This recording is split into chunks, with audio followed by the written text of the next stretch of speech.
at intindihin. Ako, bilang Mr. Glenly Timangco Elorico, simpleng teacher, private teacher, maprinsipyo ako na klaseng tao. At maaari po nating sabihin na noon wala akong pakialam kung nasaktan ko ang mga damdamin ng mga tao, sumusuporta man sa akin, nagmamahal man sa akin, o tinuring nila akong kalaban o kaaway. Dahil sa ang nais ko lamang po ay hindi po tayo magkamali. Dahil sa laban po natin sa buhay, kahit hindi po tayo nagkamali, kung ang tingin ng kapwa natin ay tama sila, wala po tayong magagawa, mali pa rin tayo sa kanilang mga mata. Ang suporta na binigay ninyo sa akin from the very beginning, wala po akong question doon, sapagkat kahit sa pagtulog ko sa gabi, kayo po ang aking iniisip. Hindi ko akalain na ang simpleng tao na katulad ko ay minahal ninyo sa kabila ng taray, sa kabila ng mga masasakit na mga salita, sa kabila sapagkat alam ko sa sarili ko na ito lamang ang magiging ambag ko sa mga tao na handang tumanggap nito. Hindi ibig sabihin na pag may magawa kayong mali, sa akin kayo hihingi ng sorry. I am not deserved to hurt. Ako hari at hindi ko hinangad na ako ay yung hangaan ng sobra-sobra. Ang gumawa ng banner, gumawa ng picture na yon, humingi po sa akin ng tawad. Wala silang narinig sa akin na kahit na anumang masasakit na mga salita.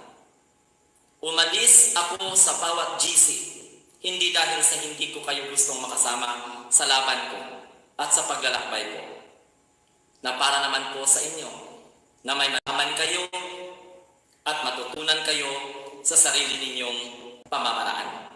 Hindi ko kwestiyon kung anumang relihiyon, kung anumang prinsipyo o paninindigan ang nandan sa inyong mga sarili. Kaya dumating sa punto na nais ko lamang po kayong i-correct. Kaya nga ang nangyari, kinurek ko kayo. Hindi ibig sabihin na umalis ako sa inyong mga GC, kalaban ko. Pero pinapangunahan ninyo ako. Ayaw ko ng ganon. Dahil bakit ako umalis sa GC ninyo na kung saan hindi nabuo yung GC ninyo kung hindi pinahintulutan ang gumawa ng GC na yan. Yun ang dapat ninyong maunawaan. Hindi ko sinuway ang lahat ng mga pagpapakita ninyo ng suporta sa akin, bagkus nagulat ako dahil sa ang dami na ninyong pamamaraan upang ipayag ang paghanga, pagtangkilik at pagsuporta ninyo sa akin, where in fact hindi naman po yan masama. Kaya lang umabot sa punto na ayaw ko ng ganong mga korona-korona. Kasi sinuway ko si Salvacion del Espiritu Santo, sinuway ko si Tiburcio Villamor Marcos, nagkomentaryo ako sa iba't ibang mga magkaroon ng korona-korona. Tapos ako makikita ng mga tao na may korona ako. Okay sa inyo kasi hindi kayo ang sumasagot. Okay? Umalis ako sa grupo ninyo madali. Pinag-iisipan ko yan. Pero hindi sabihin na mag-isip kayo na ako ang sisira ng inyong group. Where in fact, bakit ko papayagan ang grupo ninyo na mabuo kung ako lang man din po ang sisira? Sana ayusin ninyo ang inyong mga pananalita. Mahal ko kayo. Hindi ako masamang tao. Pero hindi ko nangarap na magsobra-sobra ang suporta ninyo na may masasaktan kayo. It's an insult sa lahat, lalong-lalo na sa mga tao na ang spokesperson ng Maharlika ay may corona. May narinig kayo sa akin? Wala. Hindi ko binubuksan ang inyong mga mensahe sa personal messages sapagkat iniiwasan ko na makapagbigay ako sa inyo ng komento na masasaktan kayo dahil alam ko mahal na mahal ninyo ako. Dahil alam ko sinusuportahan ninyo ako. Pero hindi ako masamang tao na basta-basta ko lamang kayong iwan. Hindi ibig sabihin na umalis ako sa inyong mga grupo, iiwanan ko kayo. Umalis ako sa inyong grupo dahil yun ang karapatan, dahil ayaw kong makasakit ng damdamin ninyo. Pinilit ko na hindi magsalita dahil akala ninyo wala akong mga mata dyan sa mga GC ninyo.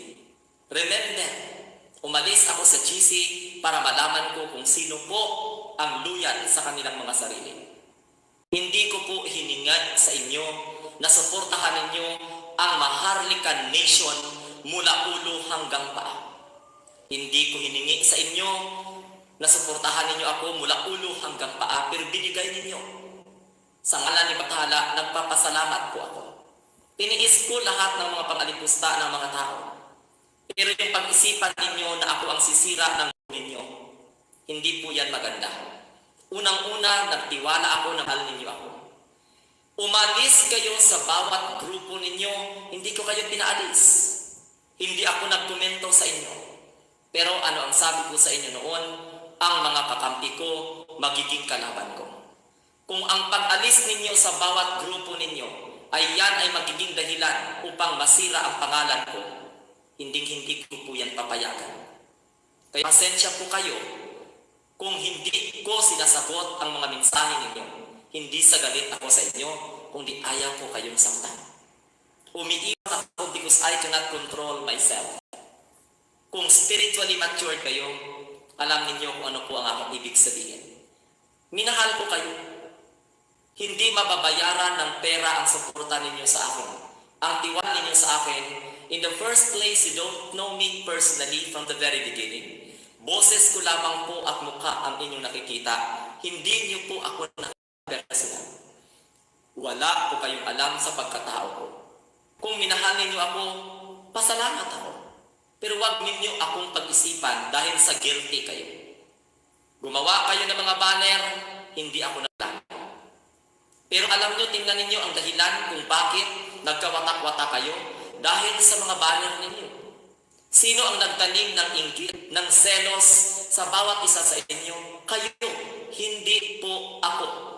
Sino ngayon ang guilty sa mga sarili ninyo? Kayo, hindi po ako. Pero may narinig kayo sa akin? Wala. Alam ko ang na ito, pagtatawanan tayo ng mga tao dahil sa ang mga kakampi ko ay kinukomentaran ko ngayon. Pero in the first place, hindi ko po sana ito gawin. Pero gusto ko matuto kayo. Hindi ninyo naintindihan na hindi kayo nagkaroon ng GC kung hindi ko inaprobahan ang pakiusap ng inyong leader sa GC. Ayaw kong magbanggit ng kahit na anumang pangalan, pero alam niyo yan. Mahal ko kayo lahat. Alam niyo kung gaano ako ka-firm sa mga desisyon ko sa pag-vlog ko na ito. Hindi ako magtotolerate sa over-expectations ninyo sa akin. Simple lang ako na tao na hindi po dapat luhuran, na hindi po dapat hangaan ng abot hanggang langit. Pero hindi ko kayo mapipigilan. But learn how to, what we call this, not go beyond sa limit. An expectation. Dahil ang expectation po ninyo sa akin at sa mga sinasabi ko, sa mga pinaglalaban ko, yan ang sisira ng pagtiwala at pagmamahal ninyo sa akin. Hindi ako gusto na umabot sa punto na magiging mahina kayo. Hindi ko po na-question kung piliin ninyo ang Diyos o ang piliin ninyo ang Maharlika. Mind you, sinasabi ko noon sa inyo, simula pa nung nagkasama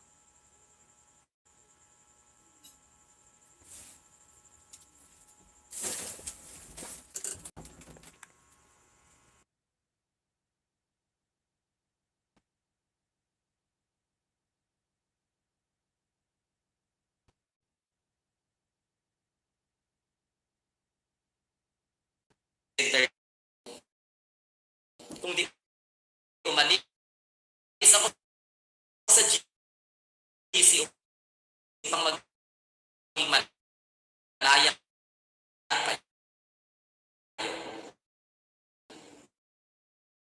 Pero yung pangunahan ninyo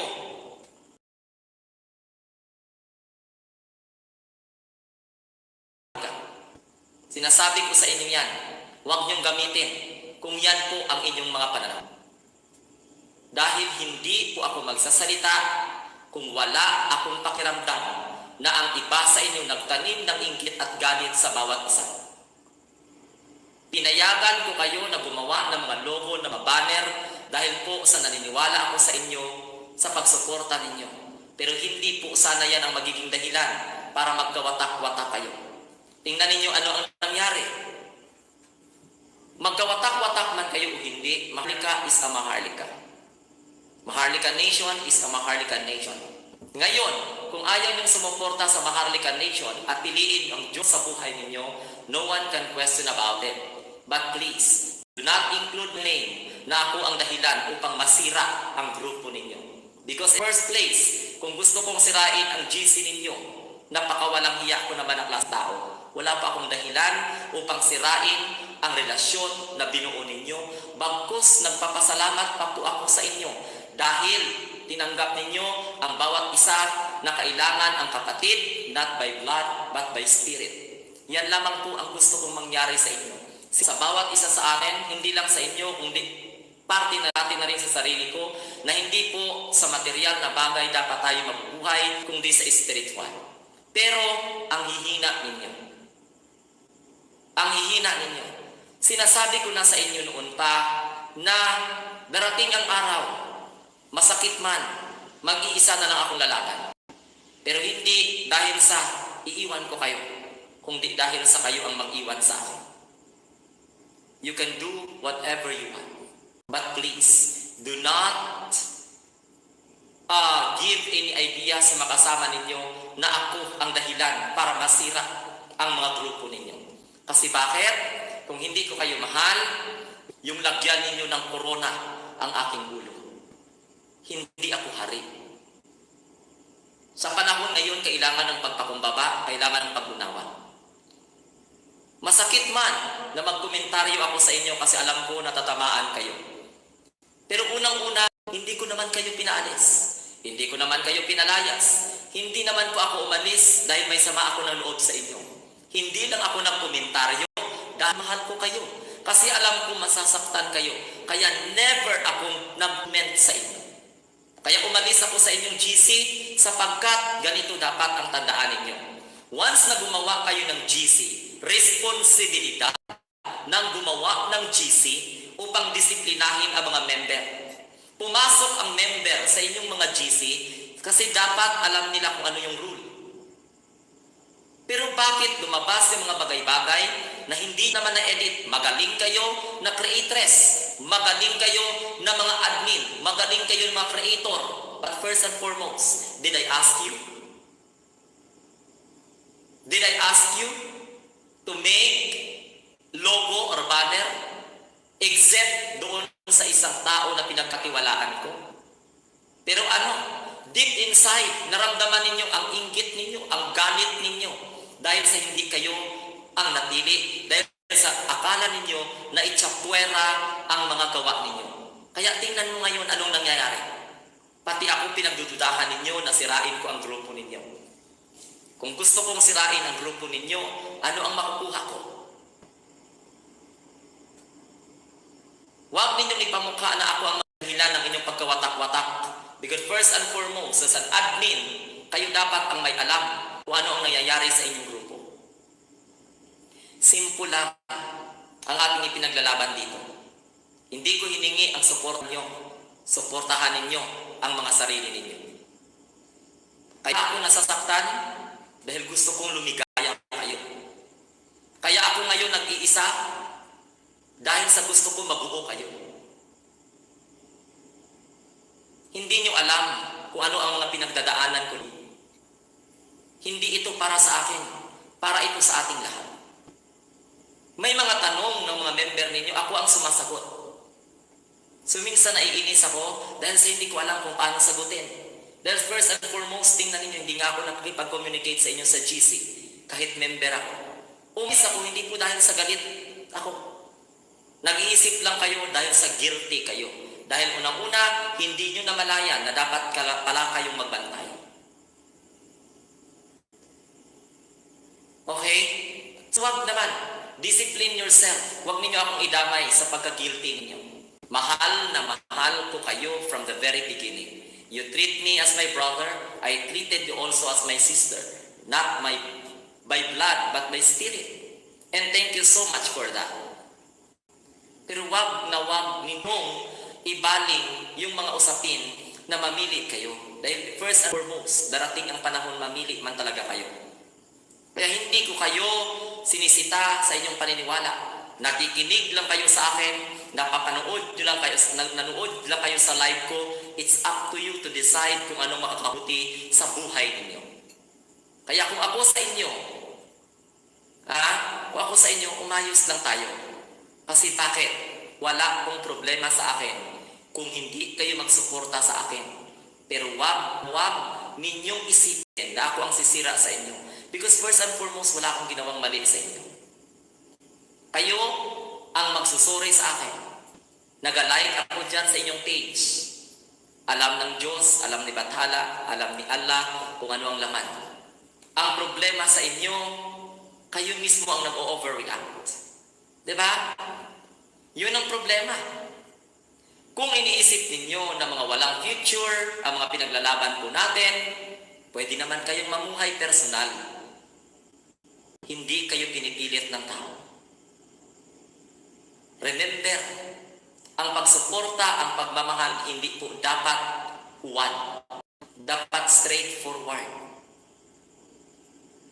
Yun ang dapat po nating alamin. Wala akong binigay sa inyo na mag-expect kayo ng kalaki-laki. Kasi dapat, remember, hindi po dapat kayamanan ng expect ninyo. Pasalamatan dapat ninyo yung mga bagay na wala kayo noon na nagkakaroon po tayo ngayon. Tapos, kayo ang inject ng inggitan, kayo ang inject ng samaan ng loob. Tapos, mag-i-insinuate kayo sa tao na sisirain ko. Kung umalis man ang leader ninyo sa grupo ninyo, do not mention my name. Kasi ayaw ko na nga ilagay ang aking pangalan. Kung gusto ninyo palitan ang inyong grupo, buuin ninyo ang grupo ninyo, palitan ninyo. Remember, iba ang pinaglalaban natin dito. Pagkakaisa. Pero ano ang ginawa ninyo? Nagkakawatak-watak kayo. Sino ba ang gumawa at nag-utos sa inyo nang magkaroon kayo ng grupo-grupo? Di ba kayo? Iisa lang ang pinaglalaban po natin dito. Iisa lang ang boses dito. Tayong lahat ay munting tinig ng ordinaryong Maharlika. Tayong lahat ay munting tinig ng ordinaryong Filipino. Pero iba-iba kayo ng grupo. Di ba? Iba-iba ang grupo ninyo. Ngayon, nasaan po ang unity diyan? Di ba? Nagkaroon ng inggitan. Pag hindi makasali ang isa attendance, nagsama yung loob, bakit wala silang picture, bakit ganito? Sino po ang nag-utos sa inyo? Aber, tanungin ko kayo, may command ba wala sa akin? Magpapa kayo na ako ang sisira ng inyong GC? Wherein, hindi nyo alam na kung hindi ako nag-approve, wala kayong GC. Pinaliwanag ba ng inyong leader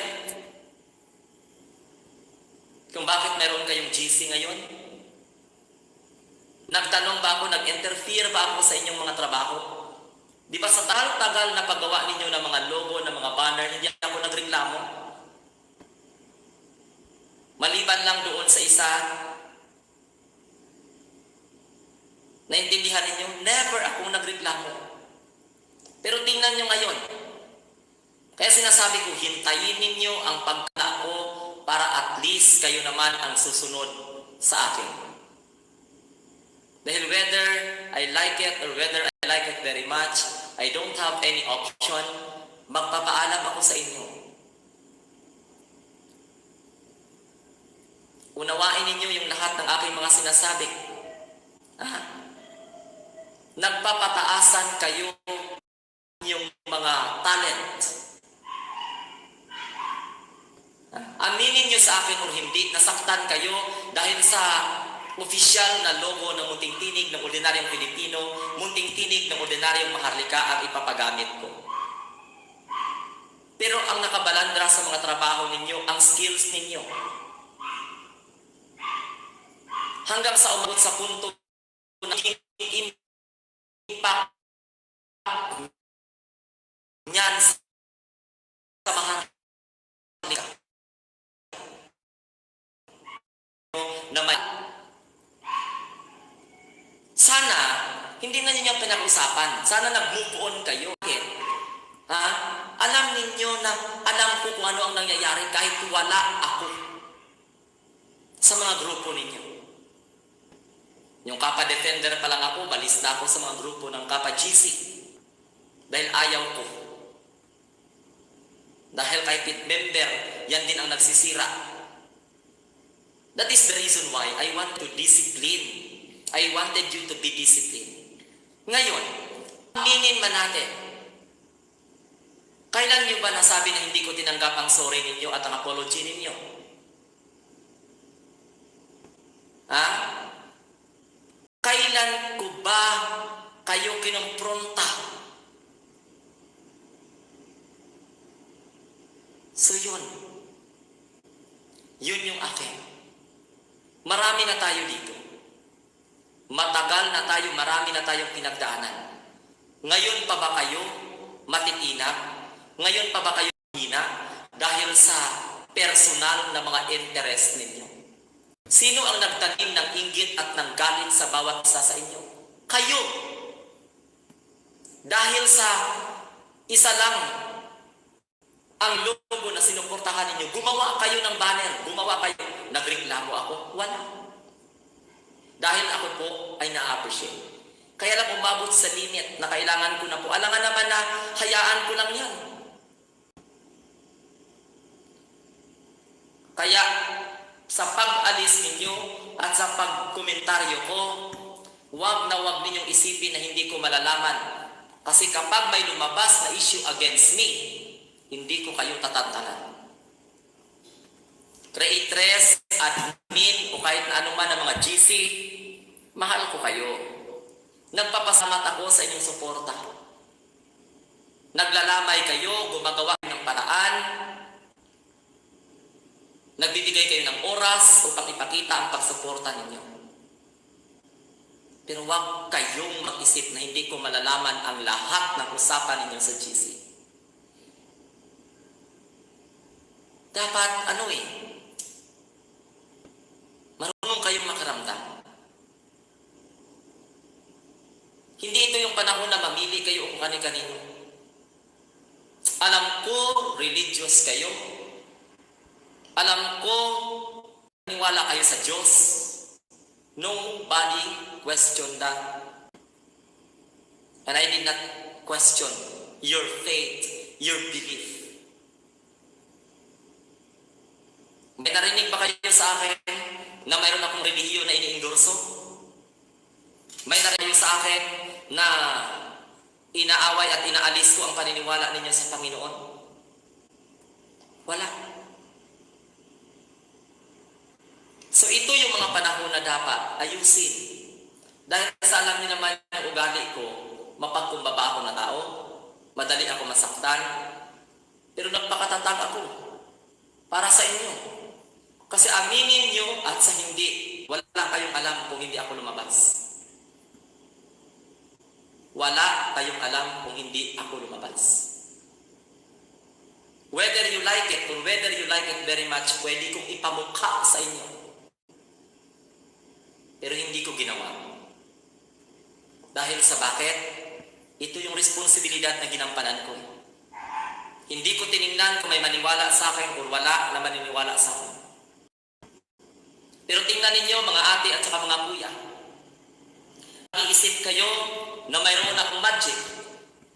Nag-iisip kayo na mayroon akong tinatawag na mahika. Elemento ng mga engkanto. Budol-budol. Manggagancho. Manloloko. Whether you like it or whether you like it very much, alam ko kung paano basahin ang mga utak ninyo. Kaya wag naman po sana sa punto na pangalanan ko kayo. Dahil sa alam ko masasaktan kayo. Nagdududa kayo sa Atuyay. Nagdududa kayo sa Maharlika Nation. You are entitled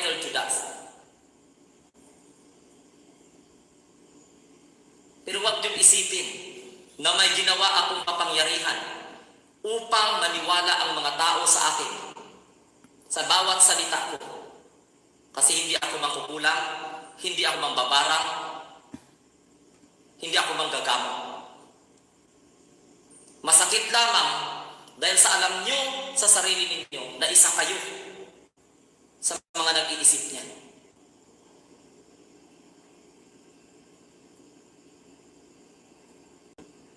Kaya ikaw, ma'am, alam ko, huwag kang mag-deny. Piliin niyo ang landas na gusto ninyong piliin. Mahalin ninyo ang gusto ninyong mahalin. Lakbayin ninyo ang gusto ninyong lakbayin. Nang sa ganun marating ninyo kung ano yung gusto ninyong karoroonan. I am not a religious type of person. Sinasabi ko sa inyo yan. But I never question your faith. I am just simply giving you an idea. Hindi ko pina-question kung anong paniniwala ninyo.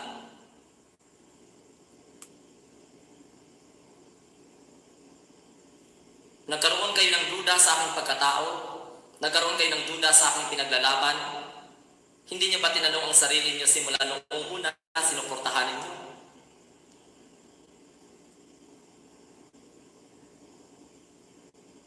Hindi ninyo alam.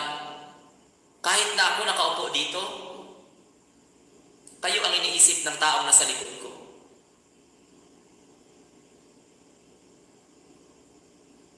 Ako tagapangaral lang sa inyo. But at the end of the day, time will come. Magpakatatag kayo, maghintay kayo. Dahil hindi kayo ang naghihirap. With or without your support, Maharlika Nation is Maharlika Nation. With or without your support, I am still a person bago ninyo nakilala. Now try to ask yourself kung anong klaseng supporter kayo. Hindi ko kayo sinisi. Hindi ko ako nag-comment ng masama sa inyo. Umalis ako sa mga grupo ninyo, hindi dahil sa galit ako sa inyo. No. Wala akong karapatang magalit sa inyo.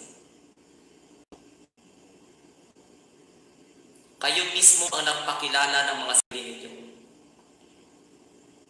Ang gusto ko lang, may marinig ako na paliwanag mula sa creatress ninyo.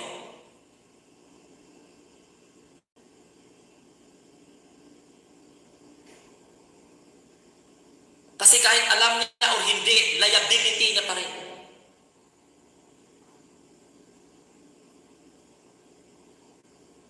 Tapos gagatungan pa ninyo.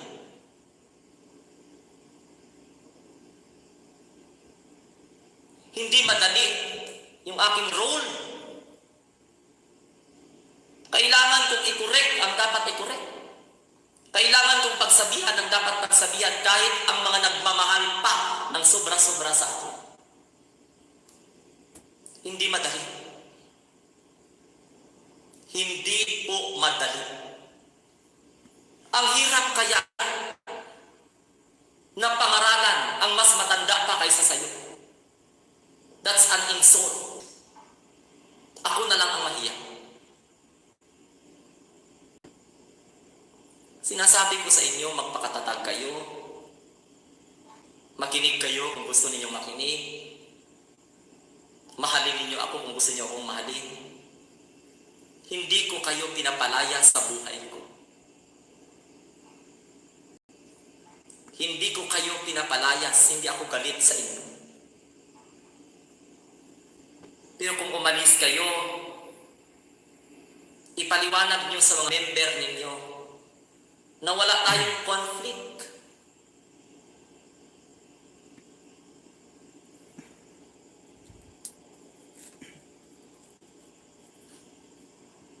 Kasi alam niyo yung picture na yon, yung may corona, nag-iwan ng sama at ng sakit ng loob sa akin, pero tiniis ko.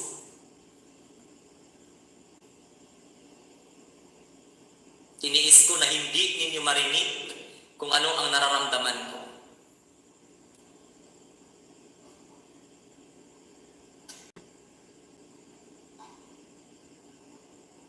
Kaya sana naman, unawain ninyo ang kalagayan ko. Hindi ninyo tanggal-tanggalin. Kung may respeto kayo sa akin, kahit hindi ko hiningi, sana naman, kayo naman mismo ang gumawa niyan. Kayo mismo ang magsabi that you need to use an official logo o munting tinig ng ordinaryong Filipino, munting tinig ng ordinaryong Maharlika, dahil wala ang mawala sa inyo. Pero dahil sa pride ninyo, dahil sa personal interest ninyo, dahil sa identity ninyo, hindi nyo naisip, tinuloy nyo. Di ba? Tinuloy nyo. Dahil mahirap na sa inyo magpakumbaba.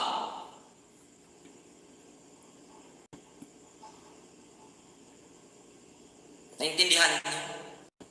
Kung nung isang araw nag-comment ako about sa banner, about sa logo, kung may isip sana kayo, kayo mismo ang magbibigay ng mensahe na wala kayong ibang gagamitin, na mag-stop na kayo ng layout, kundi yung munting tinig ng ordinaryong Filipino, munting tinig ng ordinaryong Maharlika. Sino ang nagbulong sa utak ng mga tao? Hindi ba kayo?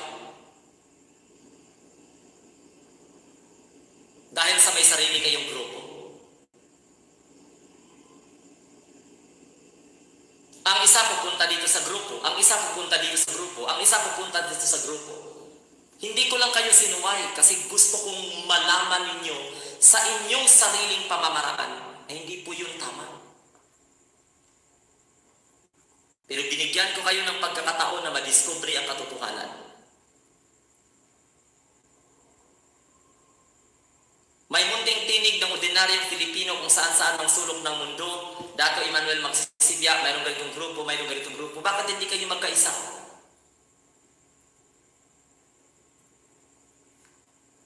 Mahirap magkaisa. Wala na tayong pinagkaiba doon sa mga grupo na naghangad ng sobra-sobra.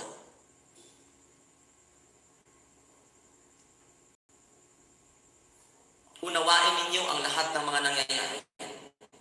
Bakit ang hirap ninyo buuin? Dahil si ganito, may ganito, may ganito, may ganito, may ganito, may ganito. Bakit hindi kayo mag-isa? Unity in the midst of diversity ang akin. Ang hirap buuin, ang hirap mag-unite, dahil sa hindi nyo kilala yung isa, dahil sa ganito yung isa, dahil sa ganito yung isa. That's a challenge for all of us. That's why, dahil sa binigay ninyo na talent, pinakita ninyo yung tinatawag na essence of what we call this discrimination, unconsciously. Others, discriminated person who wants to join them. Kaya lang, dahil sa member siya ng isang grupo, ay baka espiya yan dito, ay baka ganito yan, ay baka ganito yan.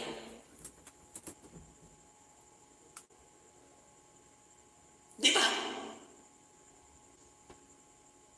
Hindi kayo nagpaliwanag. Nasana yung mga leader ng mga bawat grupo na sumusuporta sa munting tinig ng ordinaryong Maharlika sa Maharlika Nation.